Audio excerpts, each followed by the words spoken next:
జ్యోతిరాజు గారు నాకు నచ్చే మంచి లక్షణం ఏంటంటే ఎప్పుడు తెల్లని వస్త్రాలు వేసుకుంటారు వాళ్ళు. నేను ఒకరోజు సూట్ వేసుకోమని చాలా బలవంతం చేశాను ఆయన, కానీ వెస్లీ గారు ఇలా ఉండేవండి, వారి మనసు తెల్లని, మీ వస్త్రాలు తెల్లవి. God bless you sir. And we know గతించిన ఒక 20 రోజుల క్రితం చెప్పచ్చా? ఓకే. అయ్యగారికి లాటరీ తగిలింది 100 కోట్లు. చెప్పొచ్చు, పర్లేదు అన్నారు కాబట్టి చెప్పేస్తున్నాను. చాలా గట్టిగా బ్యాగులు తెచ్చారండి ఆయన. మన వరల్డ్ కాన్ఫరెన్స్ సంబంధించిన బడ్జెట్ అంతా వీటాడ. ఓకే. 20 రోజుల క్రితం దైవజనులకి సర్జరీ జరిగింది. One of the major surgeries.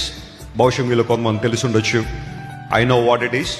అయితే దేవుని మహాకృపను బట్టి 20 రోజులు రెస్ట్ తీసుకుని నేను ఫోన్ చేశాను, brother you're already schedule to world conference, but if you can't come that's okay, we understand your situation. మీరు రాలేకపోతే ఏం పర్వాలేదు, ఎందుకంటే మీ ఆరోగ్యం విషయంలో మీరు జాగ్రత్త వహించాలా, ఇంకా కొంచెం రెస్ట్ తీసుకోవాలంటే తీసుకునంటే బ్రదర్ అన్నారు, ఏది ఏమైనా నేను వచ్చి తీరుతా, దేవుని వాక్యాన్ని ప్రకటిస్తా.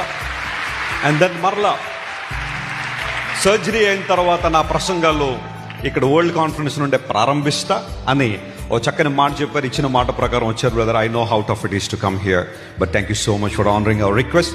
This is your time. Speak the word of God. Amen. Praise the lord.